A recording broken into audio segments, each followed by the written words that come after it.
by Jennifer Bassett. The Opera House in Paris is a very famous and beautiful building. It is the biggest opera house in the world. Work on the building began in 1861, finished in 1875, and cost 47 million francs. It has 17 floors, 10 above the ground, and 7 under the ground. Behind and under the stage, there are stairs and passages, and many, many rooms. Dressing rooms for the singers and the dancers, rooms for the stage workers, the opera dresses and shoes. There are more than 2,500 doors in the building. You can walk for hours and never see daylight under the Paris Opera House. And the Opera House has a ghost, a phantom, a man in black clothes. He is a body without a head, or a head without a body. He has a yellow face. He has no nose. He has black holes for eyes. This is the true story of the Phantom of the Opera.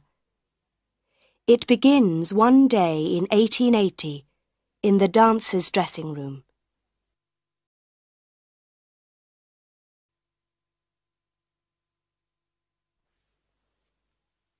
Chapter 1. The Dancers. Quick!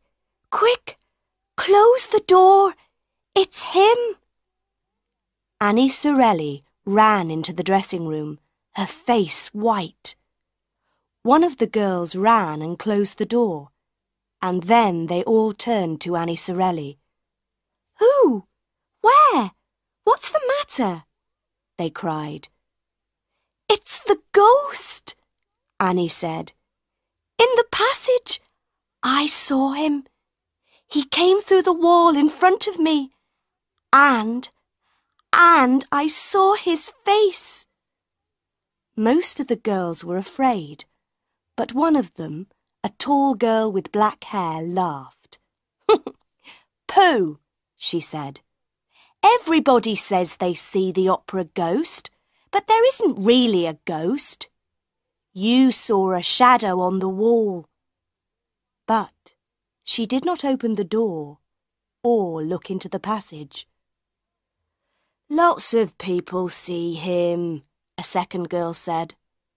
Joseph Bouquet saw him 2 days ago.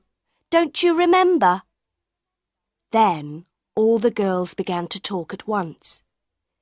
Joseph says the ghost is tall, and he wears a black evening coat.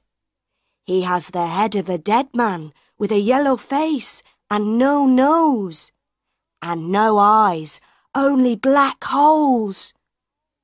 Then little Meg Giry spoke for the first time. Don't talk about him. He doesn't like it. My mother told me. Your mother? The girl with black hair said. What does your mother know about the ghost? She says that Joseph Bouquet is a fool. The ghost doesn't like people talking about him, and one day Joseph Bouquet is going to be sorry, very sorry. But what does your mother know? Tell us! Tell us! All the girls cried. Oh dear, said Meg. But please don't say a word to anyone. You know my mother is the doorkeeper for some of the boxes in the opera house. Well, box 5 is the ghost's box. He watches the operas from that box, and sometimes he leaves flowers for my mother. The ghost has a box and leaves flowers in it? Oh, Meg, your mother's telling you stories.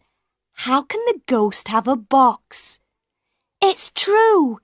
It's true, I tell you, Meg said. Nobody buys tickets for box 5, but the ghost always comes to it on opera nights. So somebody does come there. Why, no. The ghost comes, but there is nobody there. The dancers looked at Meg. But how does your mother know? One of them asked. There's no man in a black evening coat with a yellow face. That's all wrong. My mother never sees the ghost in box 5, but she hears him. He talks to her, but there is nobody there. And he doesn't like people talking about him. But that evening, the dancers could not stop talking about the opera ghost. They talked before the opera, all through the opera, and after the opera. But they talked very quietly, and they looked behind them before they spoke. When the opera finished, the girls went back to their dressing room. Suddenly, they heard somebody in the passage, and Madame Giry, Meg's mother, ran into the room. She was a fat, motherly woman with a red, happy face. But tonight, her face was white. "Oh, girls," she cried, "Joseph Bouquet is dead. You know he works a long way down, on the 4th floor under the stage. The other stage workers found his dead body there an hour ago, with a rope around his neck." "It's the ghost!" cried Meg Giry. "The ghost killed him!"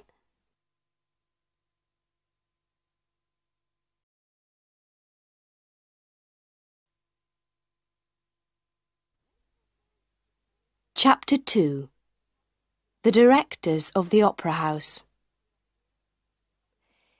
The Opera House was famous, and the directors of the Opera House were very important men.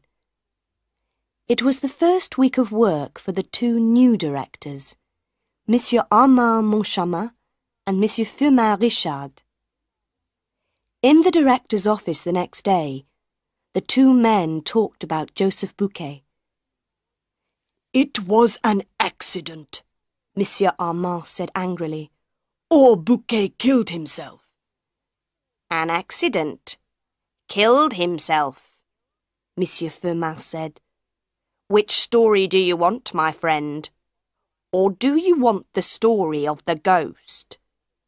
"Don't talk to me about ghosts," Monsieur Armand said.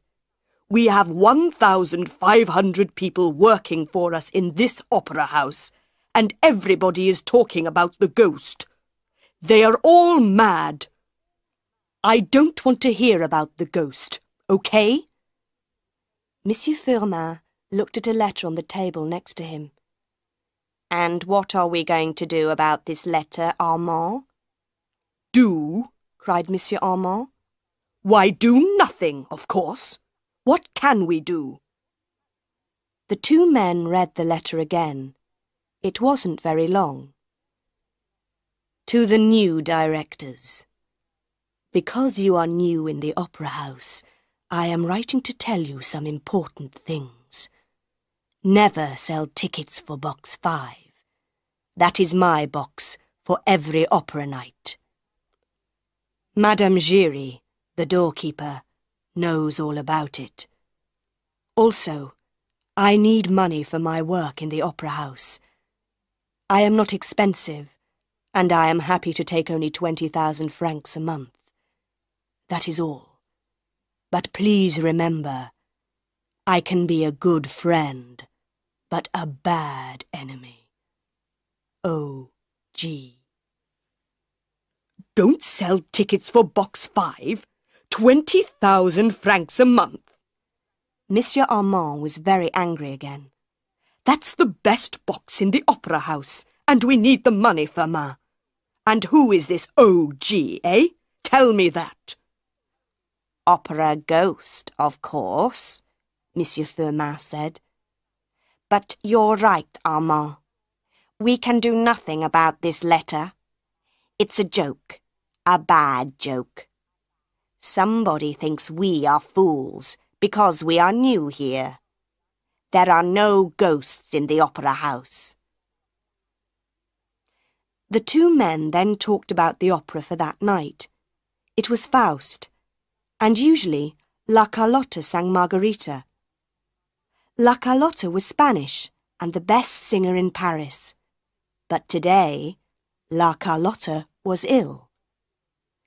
"Everybody in Paris is going to be at the opera tonight," said Monsieur Armand. "And our best singer is ill, suddenly. She writes a letter to us just this morning. She is ill. She cannot sing tonight." "Don't get angry again, Armand," Monsieur Firmin said quickly. "We have Christine Daae, that young singer from Norway. She can sing Margarita tonight. She has a good voice." "But she's so young, and nobody knows her.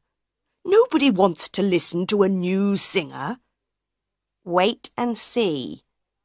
Perhaps Daae can sing better than La Carlotta. Who knows?"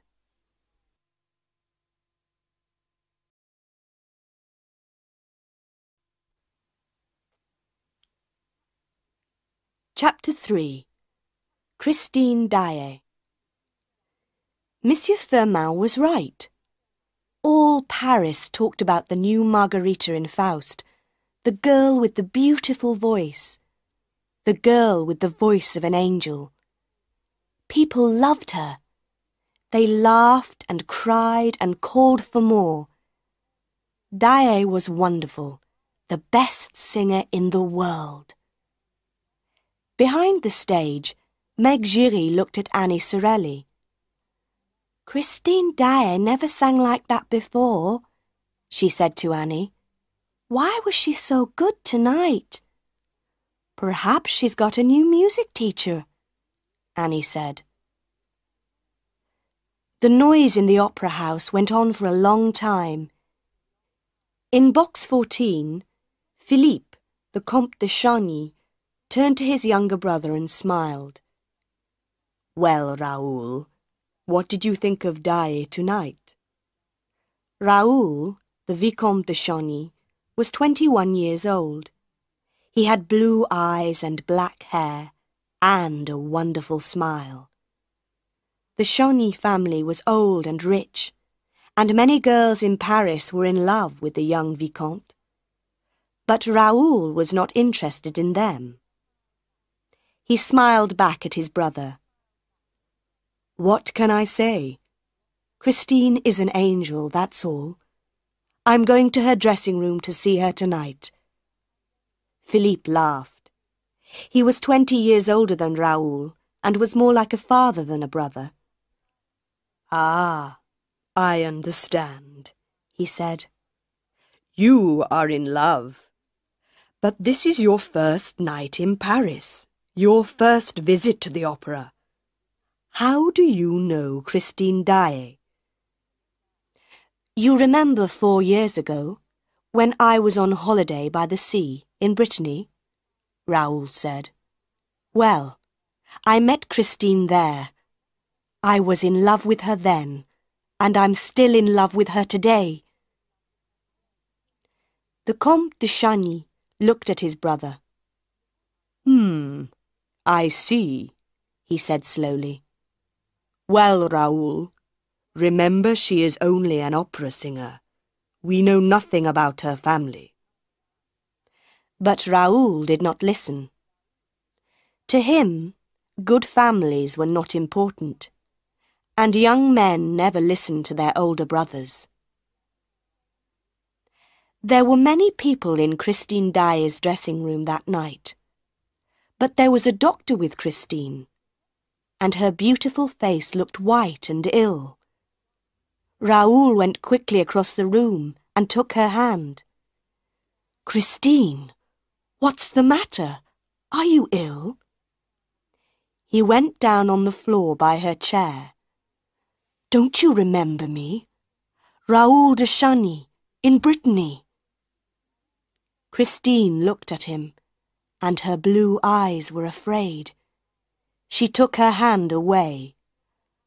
"No, I don't know you. Please go away. I'm not well. Raoul stood up, his face red. Before he could speak, the doctor said quickly, Yes, please go away. Everybody, please leave the room. Mademoiselle Daae needs to be quiet. She is very tired. He moved to the door, and soon everybody left the room. Christine Daae was alone in her dressing room. Outside in the passage, the young Vicomte was angry and unhappy. How could Christine forget him? How could she say that to him? He waited for some minutes. Then, very quietly and carefully, he went back to the door of her dressing room. But he did not open the door, because just then he heard a man's voice in the room. Christine, you must love me, the voice said. Then Raoul heard Christine's voice. How can you talk like that, when I sing only for you? Tonight I gave everything to you, everything. And now I'm so tired.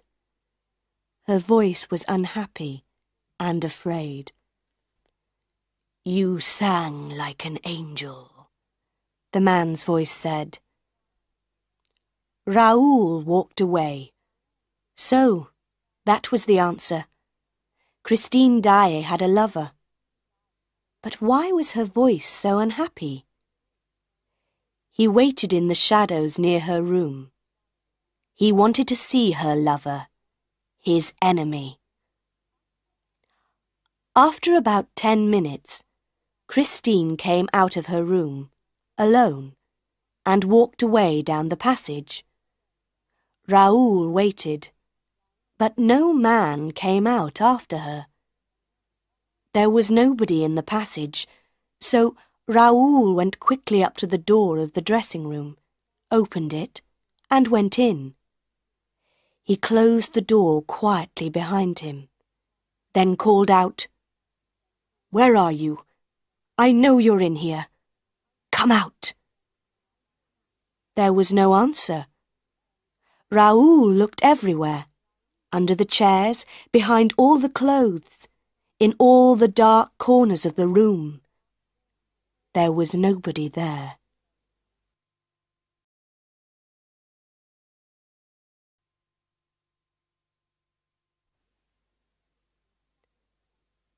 Chapter 4. The Phantom is Angry. That was Tuesday night. On Wednesday morning, Monsieur Armand and Monsieur Firmin were happy men. Paris liked the new Margarita. Everything in life was good. The next opera night was Friday. It was Faust again, but this time with La Carlotta singing Margarita. By Wednesday afternoon they were not so happy. A second letter arrived for them, from O.G. Why don't you listen to me? I am getting angry. Leave box 5 free for me. And where are my 20,000 francs? On Friday, Daae must sing Margarita again. She is now the best singer in Paris. La Carlotta cannot sing. She has a very ugly voice, like a toad. Remember, I am a bad enemy. O.G. So, Firmin, is this still a joke? Monsieur Armand shouted. What are we going to do now, eh? Is O.G. the director here, or are we? Don't shout, Armand, said Monsieur Firmin tiredly. I don't know the answers. Let's talk to Madame Giry, the doorkeeper of box 5. Perhaps she can help us. But Madame Giry was not helpful. Madame Giry was not afraid of ghosts, and she was not afraid of directors of opera houses. People say that you're a friend of the opera ghost, Madame Giry, Monsieur Armand began. Tell us about him. Some people say he has no head. And some people say he has no body, said Monsieur Firmin. What do you say, Madame Giry? Madame Giry looked at the two men and laughed. I say that the directors of the opera house are fools. What? Monsieur Armand shouted. He stood up, and his face was red and angry. Listen to me, woman. Oh, sit down, Armand, and listen, said Monsieur Firmin. Why do you say that, Madame Giry?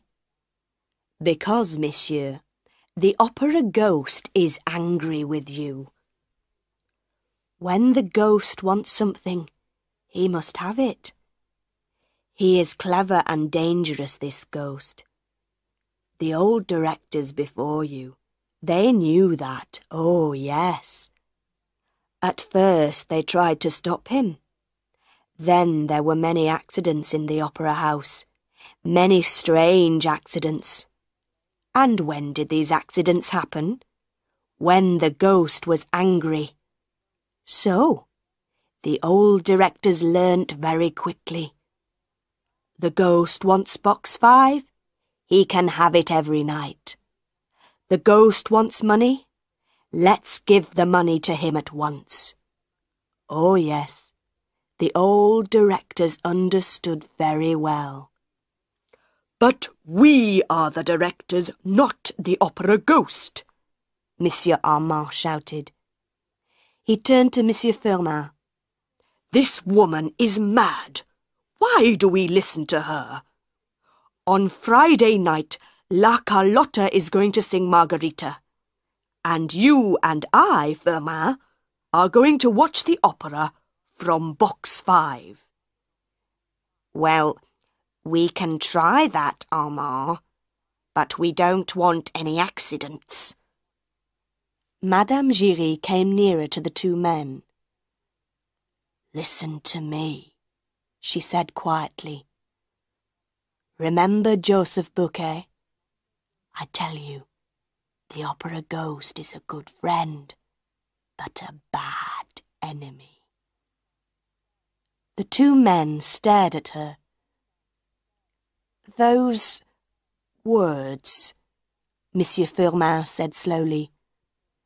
Why did you say those words, Madame Giry? Because the ghost says them to me. I never see him, but I often hear him.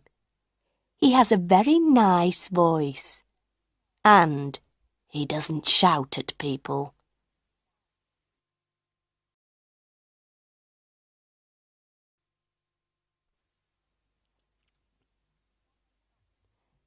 Chapter 5. A Letter for Raoul. That Wednesday, a letter also arrived for the young Vicomte de Chagny. He opened the letter, saw the name at the bottom, and smiled for the first time that day. Dear Raoul, of course I remember you. How could I forget you? Meet me on Thursday at 3 o'clock in the Tuileries Gardens. Don't be angry with me, Raoul, please. Christine Daae. Raoul put the letter carefully into his pocket. Angry? How could he be angry with an angel? On Thursday, he was in the Tuileries Gardens by 2 o'clock. At 3:10, he began to feel unhappy. At 3:30, he wanted to die, or to kill somebody. And then she came. She ran through the gardens to him, and in a second she was in his arms. Oh, Christine, he said again and again. Oh, Christine! They walked through the gardens together and talked for a long time. They remembered their happy weeks in Brittany 4 years ago. But why did you go away, Christine? Raoul asked. Why didn't you write to me? For a minute or two, Christine said nothing. Then she said slowly, We were so young, you and I. I was just a poor singer from Norway, and you were the Vicomte de Chagny. I knew I could never be your wife. But I love you, Christine. No, shh. Listen to me, Raoul, please. I went home to Norway, and a year later, my father died. I was very unhappy. But I came back to France, to Paris. I worked and worked at my singing, because I wanted to be an opera singer. Not just a good singer, but the best opera singer in Paris. And now you are, Raoul said. He smiled. All Paris is at your feet. Christine turned her face away and said nothing. Christine, Raoul said quietly, I want to ask you a question. Who was the man in your dressing room on Tuesday night? Tell me, please. Christine stopped and stared at him. Her face went white. What man? She whispered. There was no man in my dressing room on Tuesday night. Raoul put his hand on her arm. I heard him, he said. I listened outside the door and heard a man's voice. Who was he? Don't ask me, Raoul. There was a man's voice, yes, but there was no man in my room. It's true. Oh, Raoul, I'm so afraid. Sometimes I want to die. Who is he? Tell me, Christine, please. I'm your friend. I can help you. Tell me his name. I cannot tell you his name. It's a secret, whispered Christine. I never see him. I only hear his voice. But he is everywhere. He sees everything, hears everything. That's why I didn't speak to you on Tuesday night. He is my music teacher, Raoul. He's a wonderful singer. I sang so well on Tuesday night because of him. I am famous because of him. He is my angel of music. And he says he loves me. How can I leave him?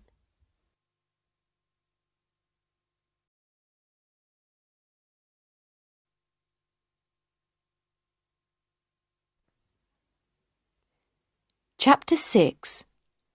La Carlotta sings Margarita. On Friday morning, La Carlotta had her breakfast in bed. She drank her coffee and opened her morning letters. One letter had no name on it. It was very short. You are ill. You cannot sing Margarita tonight. Stay at home and don't go to the opera house. Accidents can happen. Do you want to lose your voice forever? La Carlotta was very, very angry. She got out of bed at once and did not finish her breakfast. This is from Christine Daae's friends, she thought. They want her to sing again tonight. That Daae girl is going to be sorry for this. I, La Carlotta, I am the best opera singer in Paris. And nothing is going to stop me singing Margarita tonight. At 6 o'clock that evening, the dancers were in their dressing room. They talked and laughed and put on their red and black dresses for Faust. But Meg Giry was very quiet. "What's the matter, Meg?" Annie Sorelli asked. "It's the opera ghost," Meg said. "My mother says he's angry. She's afraid that something's going to happen tonight." "Oh, pooh," the girl with black hair said. "Who's afraid of an old ghost?" An hour later, Monsieur Armand and Monsieur Firmin went into box 5 and sat down. They were not afraid of ghosts. Of course not. There were no ghosts in the opera house. Then Monsieur Armand saw some flowers on the floor by the door of the box. "Firmin," he whispered, "did you put those flowers there?" Monsieur Firmin looked. "No, I didn't," he whispered back. "Did you?" "Of course not, you fool. Shh! The music's beginning." La Carlotta did not sing for the first hour. There were no strange voices in box 5, and the two directors began to feel happier. Then La Carlotta came out onto the stage, and Monsieur Firmin looked at Monsieur Armand. "Did you hear a voice just then?" he asked quietly. "No," Monsieur Armand said, but he looked behind him twice, then 3 times, and suddenly felt cold. La Carlotta sang and sang, and nothing happened. Then she began a beautiful love song. "My love begins to quack." Everybody stared. What was the matter with Carlotta's voice? What was that strange noise? "Quack!" Carlotta stopped and began the song again. "My love begins to "Quack!" I cannot forget my "Quack!" It was the noise of a toad. People began to talk and laugh. Monsieur Firmin put his head in his hands. Then he felt Monsieur Armand's hand on his arm. There was a voice in the box with them. A man's voice, laughing. Poor Carlotta tried again and again. I cannot forget my "Quack!" Then the two directors heard the voice again. Behind them, in front of them, everywhere. "Her singing tonight is going to bring down the chandelier." The two directors looked up at the top of the opera house. Their faces were white. The famous chandelier, with its 1,000 lights, broke away from its ropes and crashed down onto the people below. That was a terrible night for the Paris Opera House. One woman was killed by the chandelier, and many people were hurt. The opera house closed for 2 weeks, and La Carlotta never sang again.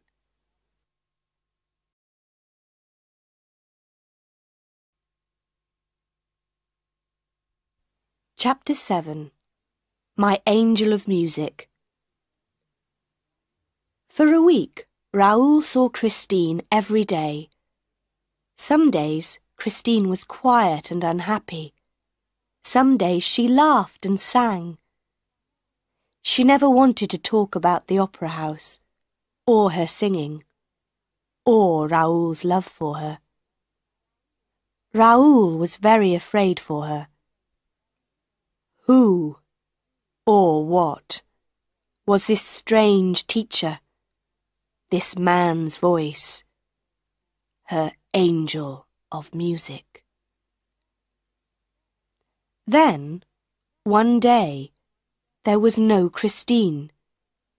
She was not at her home, not at the opera house, not at their meeting places. Raoul looked everywhere and asked everybody, where was Christine Daae? But nobody knew. 2 days before the opera house opened again, a letter arrived for Raoul. It was from Christine. Meet me in an hour at the top of the opera house, on the 10th floor.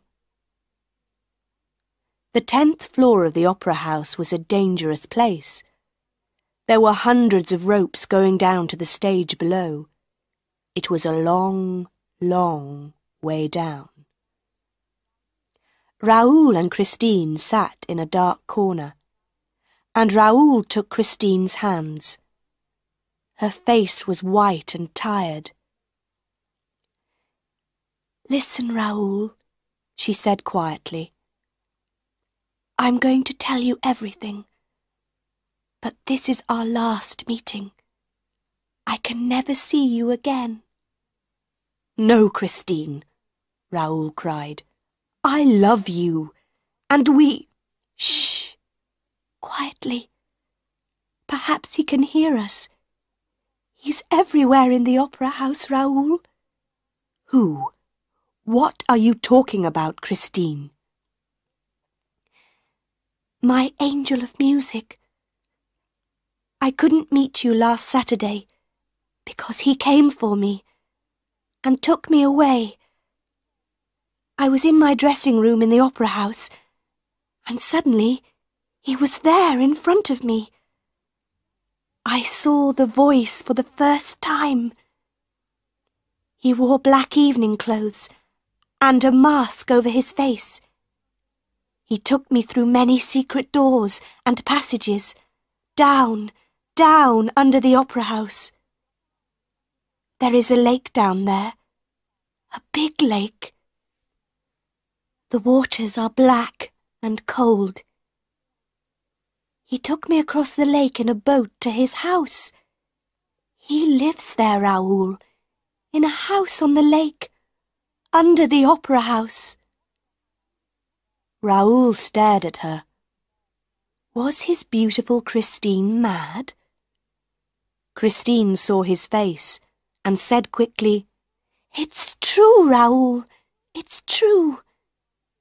And he is the Phantom of the Opera. But he's not a ghost. He's not an angel of music. He's a man. His name is Eric, and he loves me. He wants me to be his wife. No, Raoul, listen. There is more. He told me all this in his house, in a beautiful room. He said that no woman could ever love him because of his face. He was so unhappy. Then he took off his mask, and I saw his face. She began to cry, and Raoul put his arms around her. Oh, Raoul, he has the most terrible face. It is so ugly. I wanted to scream and run away.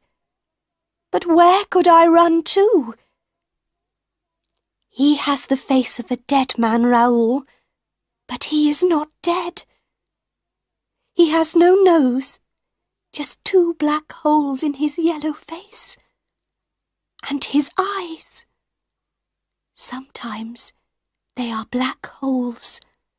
Sometimes they have a terrible red light. She put her face in her hands for a second. Then she said, I stayed in his house for 5 days. He was very good to me, and I felt sorry for him, Raoul. He wants me to love him, and I told him. No, Christine, no.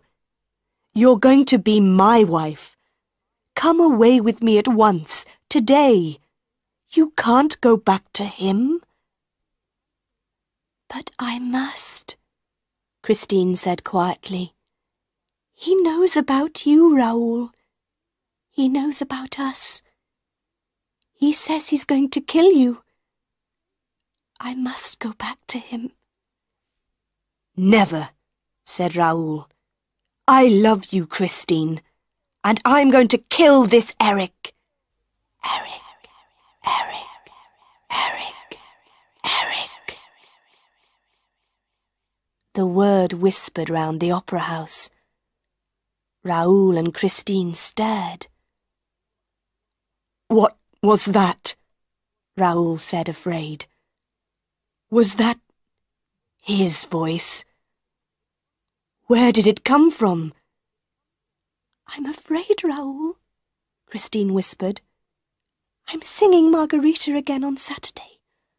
What's going to happen? This, Raoul said. After the opera on Saturday night, you and I are going away together. Come on, let's go down now. I don't like it up here. They went carefully along a dark passage to some stairs, then suddenly stopped. There was a man in front of them, a tall man in a long dark coat and a black hat. He turned and looked at them. No, not these stairs, he said. Go to the stairs at the front, and go quickly. Christine turned and ran. Raoul ran after her. Who was that man? He asked. It's the Persian, Christine answered. But who is he? What's his name? Why did he tell us to go to the front stairs? Nobody knows his name. He's just the Persian. He's always in the opera house.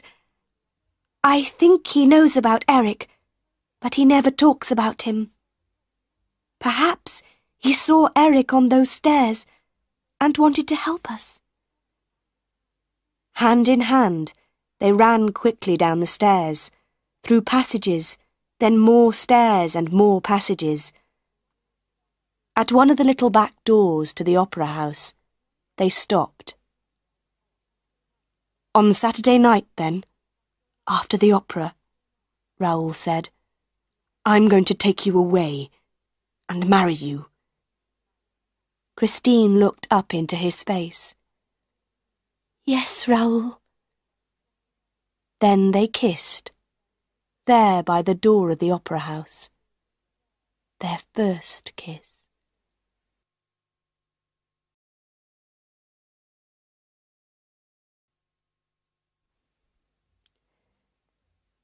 Chapter 8. Where is Christine Daae? On Saturday morning, Comte Philippe looked across the breakfast table at his brother. Don't do it, Raoul, please. All this talk about ghosts and phantoms. I think the girl is mad. She's not mad, and I'm going to marry her, Raoul said. She's only a little opera singer, Philippe said unhappily. And she's very young. Are you still going to love her in 10 or 20 years' time? Raoul drank his coffee and did not answer. There were 2 more unhappy faces in the opera house, too. The directors now understood about OG. They didn't want any more accidents. Box 5 is free tonight for OG. Daae is singing Margarita, and here is 20,000 francs. Madame Giry can leave the money in box 5 for him. Is that everything? Monsieur Armand asked Monsieur Firmin. It's a lot of money, Monsieur Firmin said unhappily. He thought for a minute. What about some flowers in box 5?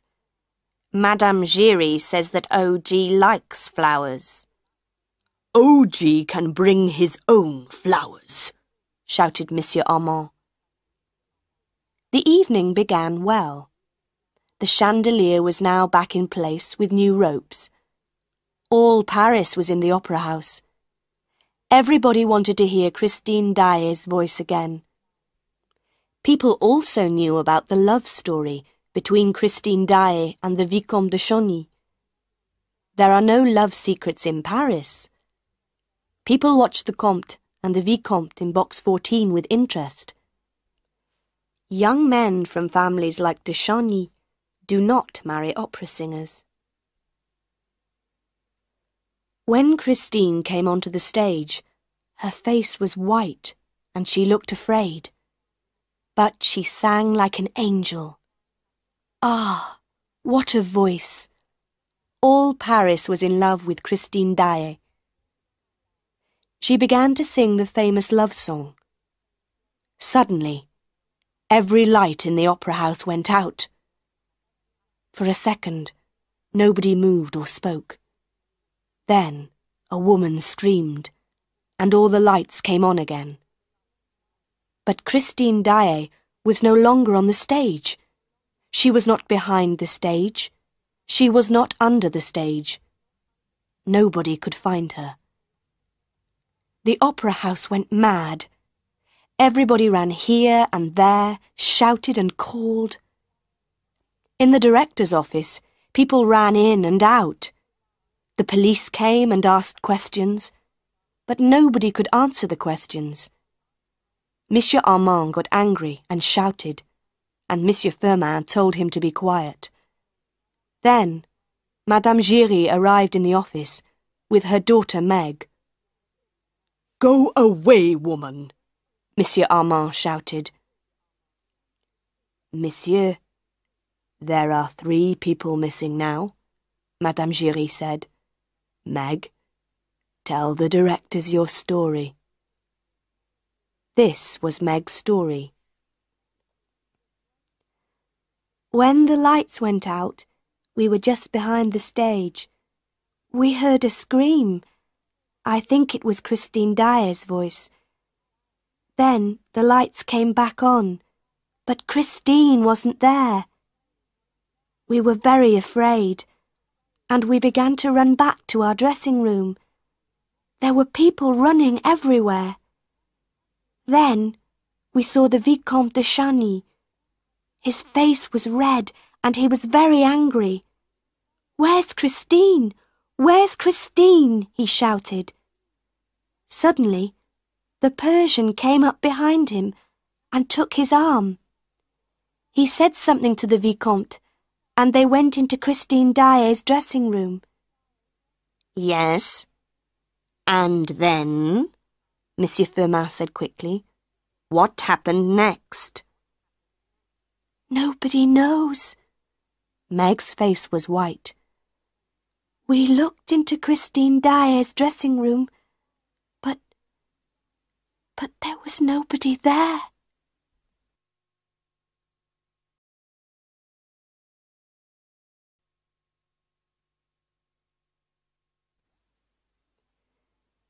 Chapter 9. The House on the Lake. When the lights came on, Raoul ran. He ran downstairs and along passages, through the opera house to the back of the stage. In the passage outside Christine's dressing room, a hand took his arm. "What's the matter, my young friend? Where are you running to so quickly?" Raoul turned and saw the long face of the Persian under his black hat. "Christine," Raoul said quickly. "Eric's got her. Where is she? Help me. How do I get to his house on the lake?" "Come with me," said the Persian. They went quickly into Christine's dressing room.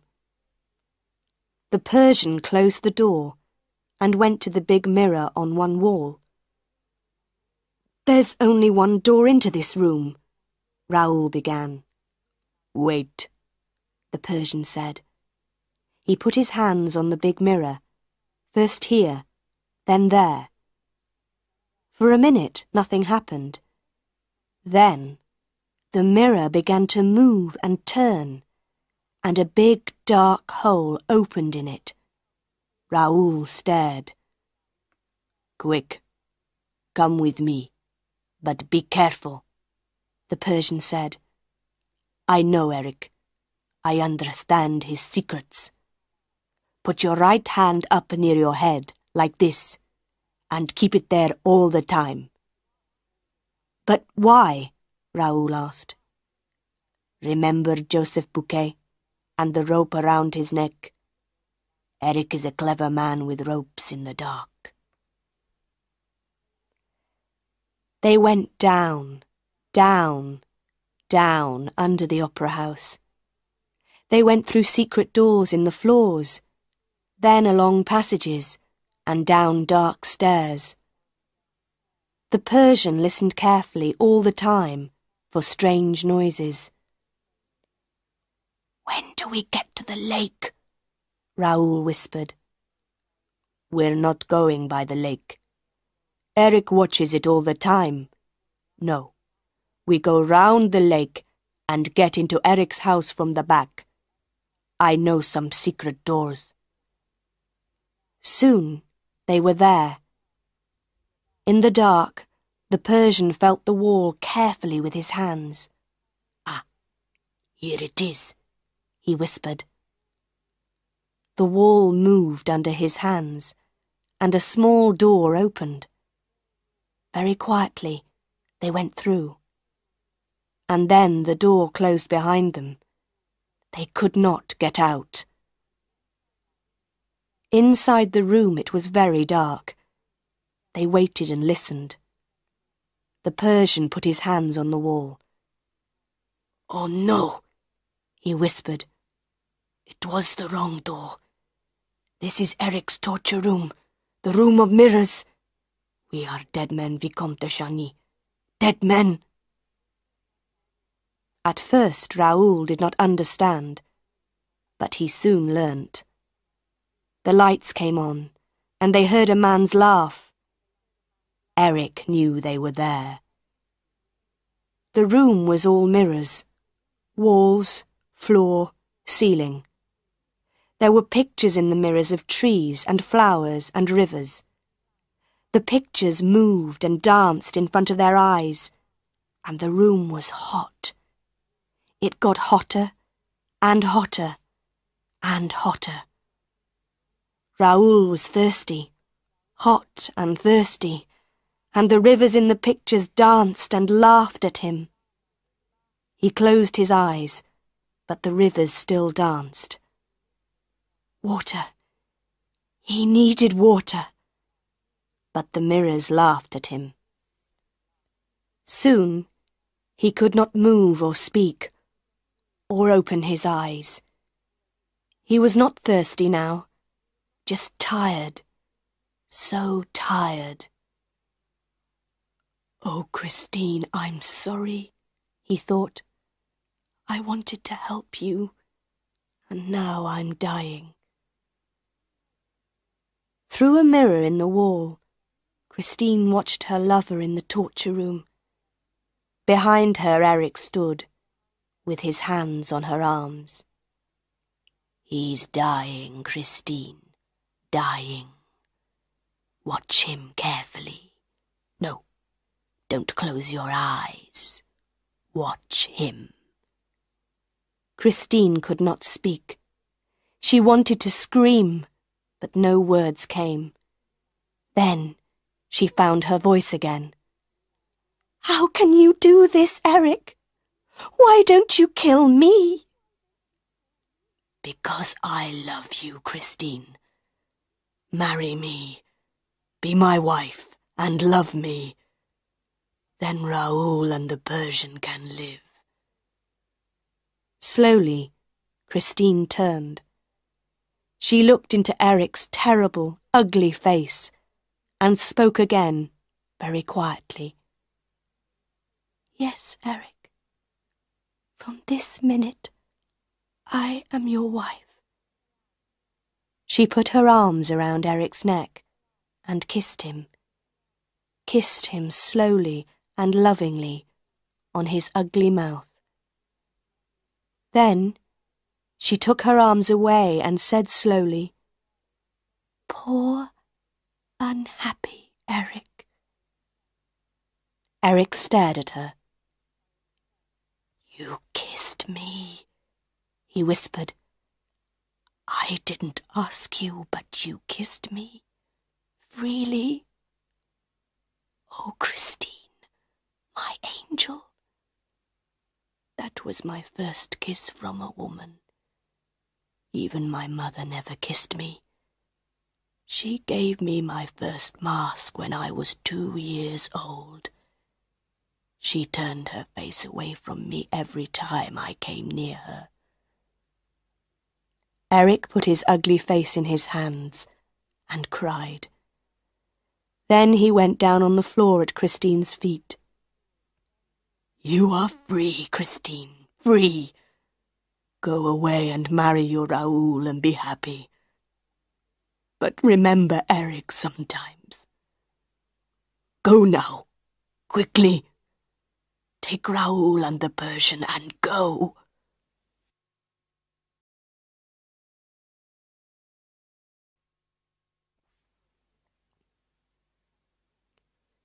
Chapter 10. Madame Giry visits the Persian. For weeks, all Paris talked about that night at the opera. Everybody asked questions, but nobody knew the answers. Where was Christine Daae? Where was the Vicomte de Chagny? Were they alive or dead? And the Phantom of the Opera? Some weeks after that famous night, Madame Giry went out one afternoon to a small house near the Rivoli Gardens. She went in and up the stairs to some rooms at the top of the house. The Persian opened the door. Madame Giry looked at him. "My friend, you know the answers. Please tell me, are they alive or dead?" "Come in," the Persian said quietly. They sat down on some chairs by the window and looked out across the Rivoli Gardens. "Yes," the Persian said slowly. "The Phantom is dead now. He did not want to live any longer. I saw his body 3 days ago, and because of that, I can talk to you about him. He cannot kill me now." "So, the Phantom was really a man?" Madame Giry asked. "Yes, his name was Eric. That was not his real name, of course. He was born in France, but I knew him in Persia. He was a famous builder, and I worked with him there. For a time, I was his friend, but not for long. When he came to Paris, I came after him. I wanted to watch him. He was a very clever, very dangerous man. He could be in 2 or 3 places at the same time. He could be in one place, and his voice could come from another place. He could do many clever things with ropes, and mirrors, and secret doors. You see, he helped to build the opera house. He built secret passages underground, and his secret house on the lake. He could not live in the outside world because of his terrible, ugly face. Unhappy Eric. We can feel sorry for him, Madame Giry. He was so clever, and so ugly. People screamed when they saw his face. And so he lived this strange life, half man, half phantom. But he was a man in the end. He wanted a woman's love." He stopped And Madame Giry asked quietly, "And Christine Daae and Vicomte Raoul? What happened to them?" The Persian smiled. "Ah, yes. What happened to young Raoul and the beautiful Christine? Who knows?" Nobody in Paris ever saw Raoul and Christine again. Perhaps they took a train to the north and lived a quiet, happy life together there. Perhaps Christine's wonderful voice is still singing somewhere in the cold and beautiful mountains of Norway. Who knows?